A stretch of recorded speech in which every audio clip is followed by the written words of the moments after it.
Hello everyone. आज हम बात करेंगे भाषा और उसके रूप। तो चलिए वीडियो को शुरू करते हैं। सबसे पहले ये जान लेते हैं कि भाषा किसे कहते हैं। अपनी बातों को दूसरों तक पहुंचाना और दूसरों की बातों को समझना भाषा के द्वारा ही संभव हो पाता है।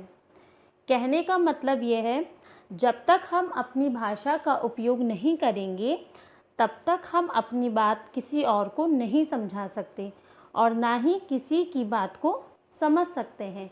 इसलिए भाषा का उपयोग बहुत ज़रूरी है।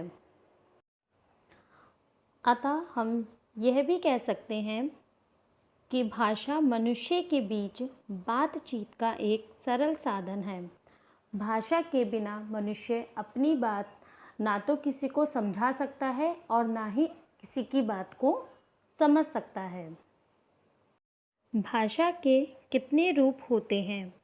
भाषा के 2 रूप होते हैं।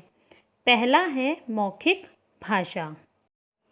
मौखिक भाषा भाषा का एक ऐसा रूप है जिसमें हम बोलकर समझाते हैं तथा सुनकर समझते हैं।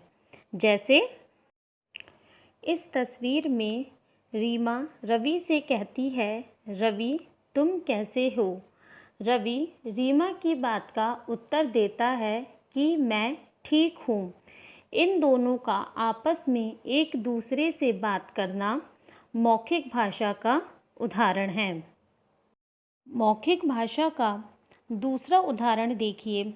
इस तस्वीर में सभी लोग एक दूसरे की बात सुनकर समझ रहे हैं। सुनकर समझना भी मौखिक भाषा का एक उदाहरण है। अब हम भाषा के दूसरे रूप की बात करेंगे, लिखित भाषा। लिखित भाषा में हम हमेशा अपनी बात को लिखकर समझाते हैं। लिखित भाषा का उदाहरण देखिए। ईशान अपनी नानी को एक पत्र लिख रहा है। ईशान लिखकर अपनी बात अपनी नानी तक पहुंचा रहा है और उसकी नानी इस पत्र को पढ़कर उसकी बात को समझेंगी।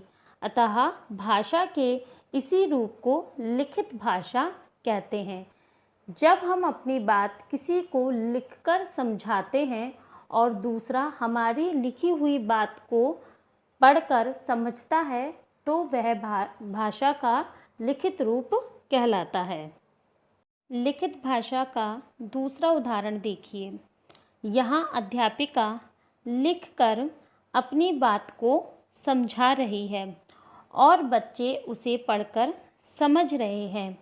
यहाँ पर अध्यापिका का लिखना और बच्चों का पढ़कर समझना लिखित भाषा का ही रूप है। आज हमने सीखा भाषा और उसके रूप।